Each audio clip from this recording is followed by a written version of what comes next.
Scary Reddit Stories Part 74. I have a friend who is a trail ranger. Basically a ranger who can't get you in trouble. He told me about this time he was gathering illegally placed wildlife cameras and knocking down hunting stands with another actual ranger. The other ranger wasn't feeling well, so he said he was going to head back as it's a 1-hour ATV ride. Friend finished up the last one when he heard voices. Keep in mind he's far off the beaten path. He called out and no one replied. It was getting dark, so he started to head back and found out that his ATV wouldn't start. He then noticed that the battery was not connected anymore. He reconnected it and started to drive, but it wasn't going fast at all. Less than half a mile later the whole thing died. He radioed back basically saying, "Hey guys, I need someone to come pick me up." They told him yes, but it would take an hour. He asked if the other guy got back, and they said no. He settled down and started a small fire, but it didn't take long before he heard voices again. It's now dark and the voices are creeping him out. It sounds like an argument, like someone was angry and yelling at someone else who sounded more scared. He called out and asked if anyone needed help. The voices didn't seem to care. He decides to walk towards the voices, but as he was getting closer the voices seemed to be getting further and further away. After 20 minutes he gave up and walked back. He got a radio call and they said the other guy was found passed out covered in vomit and was being taken to the hospital. Then the radio died. Then the voices came back. Scared out of his mind he decided to listen to what they were arguing about, picking up things like, "Well, it wasn't yours to take. I don't effing care, you knew better," and so on. His guess was two hunters arguing over a kill. Then he heard one shout something, then silence, then bang. A gunshot. He doused his fire and hid. After that he heard nothing, just his breathing for the next half hour until he saw ATV lights. He told the guy picking him up everything, and they called back. They had people looking for 3 hours and found nothing. They came back the next day with police and dogs. After about an hour a shallow grave was found, and in it was a long dead man who had clearly been shot in the face. The creepy thing was that it was a skeleton who had been there for years. So either the argument he heard just ended with a bang and both parties went home, or he heard the murder of someone from years ago. Scary Reddit Stories Part 85. For 2 years, I had a roommate who was on meds for psychosis. It was me, him and another guy. He was fine, but a little weird. We always made sure to include him in stuff because we didn't want him to feel isolated and possibly worsen his mental state. He never blew up or anything like that, just a quiet and awkward guy. He was not a drinker. The three of us would go to the pub, but he never had more than one beer. This one day though, he was a little different. He seemed really chipper, much happier than ever before. Not manic or anything, just positive and energetic. When I came home from work, he was chatting with the other roommate and was cracking jokes. We go out to the pub and I get uneasy because he downs his first beer and asks for another, the very first time he has more than one. After he finished his second beer, I took the other roommate aside and we decided to just keep an eye on it. He was having a blast and we didn't want to ruin his fun. Eventually we were all 8 pints in, which was irresponsible of us, but he surprisingly handled the alcohol fine. He hit on a few girls and got some interest in return. We had never even seen him talk to a girl before. When he came back we just had to ask him, "Why are you so happy today?" He said he got some good news, that his father passed away. We put it together that he didn't have the best relationship with his dad. He went into all the abuse he's experienced growing up. How he'd watch his dad beat his mom and little sister. Powerless to stop him, or how he'd get tied up in the freezing garage for entire nights as punishment for tiny infractions, just awful stuff. We did a cheer to this because it looked like he was starting to find meaning in life after his abuser was gone. 2 days later, our roommate was arrested. Turns out the day he was so happy, he drove 2 hours back to his hometown and bashed his dad's head in.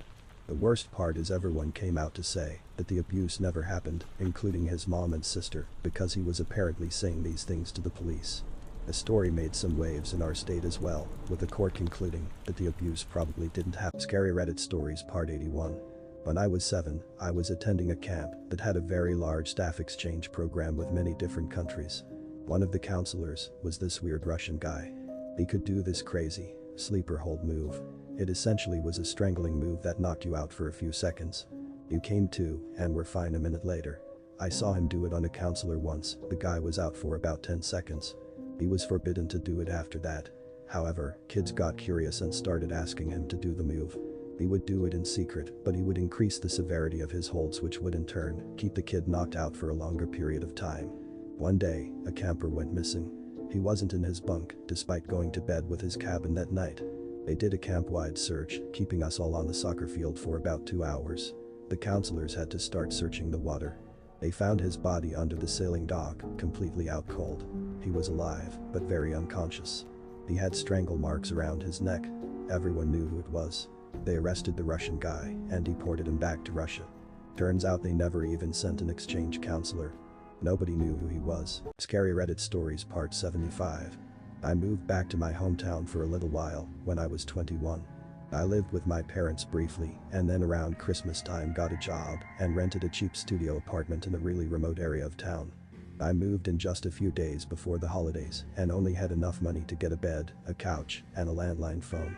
On Christmas Eve, I was out with family members and didn't come back to the apartment until super late at night, probably past 1 a.m. Keep in mind it was already spooky and lonely in the apartment, but it got way spookier when I realized my answering machine was blinking in the corner.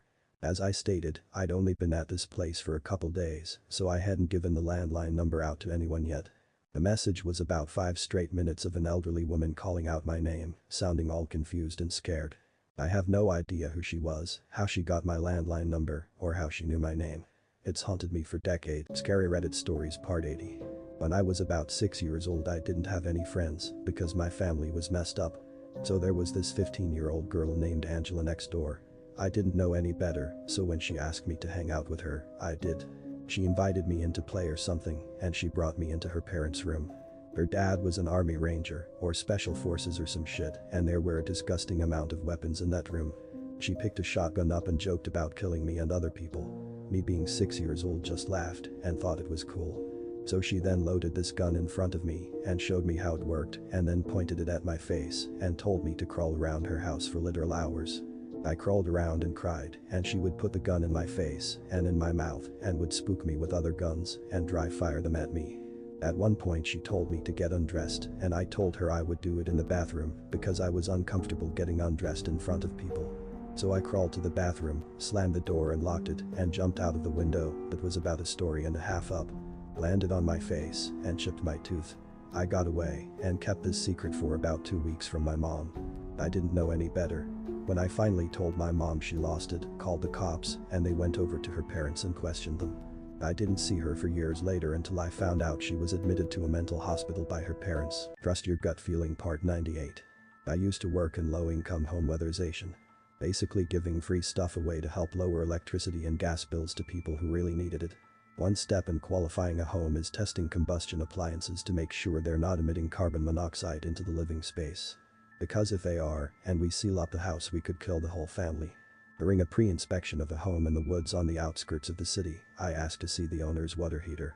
He tells me that it's in the basement, which is fairly normal, and I tell him I have to inspect it before work can start. So, he goes into the kitchen and starts moving the refrigerator. Turns out the entry into the basement is underneath carpeting beneath the fridge.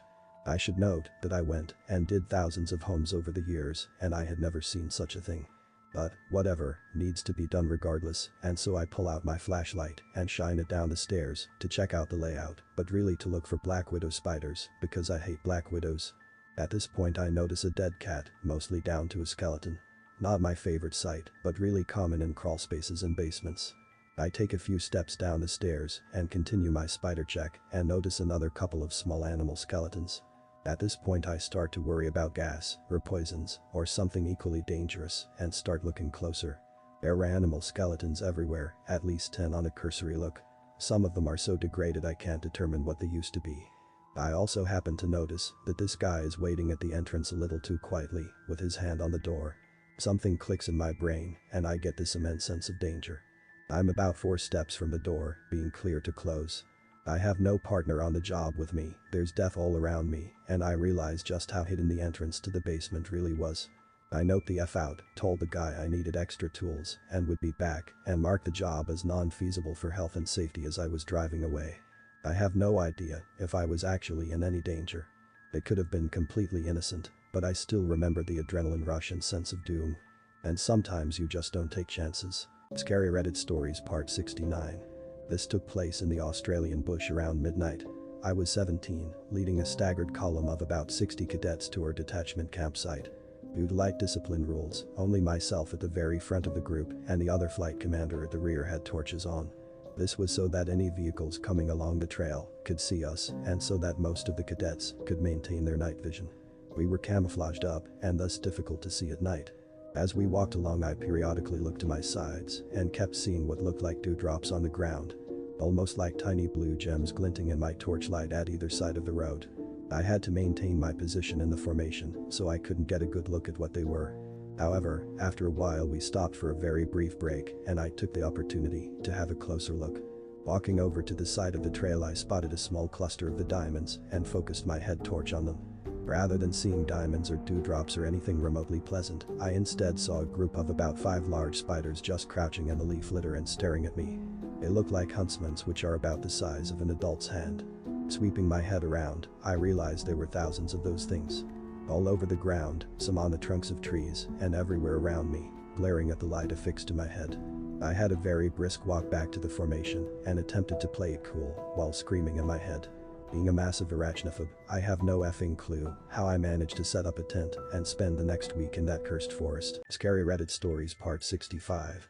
My uncle used to have a cabin in the woods near Winter, Wisconsin on a relatively undeveloped arm of the Chippewa flowage. Not too remote that you couldn't pop into town for necessities, but far enough in the boonies that if you got hurt, you'd be in serious trouble.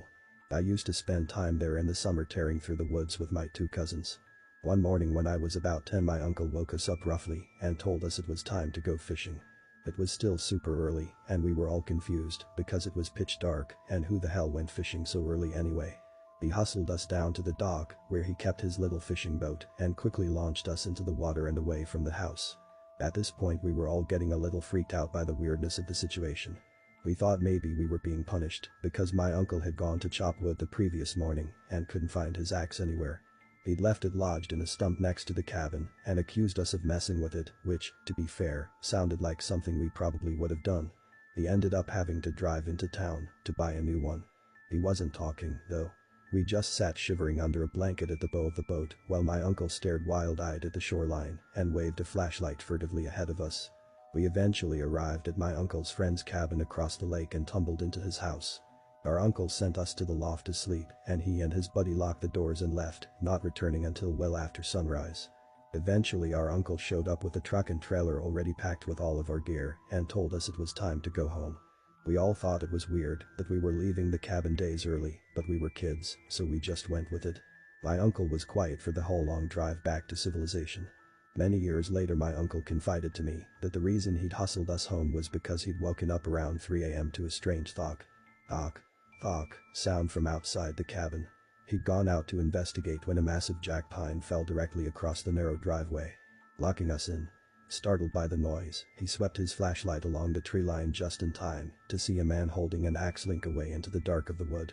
He and his buddy had to take turns chainsawing the tree apart while the other stood watch with a rifle. He never found the axe.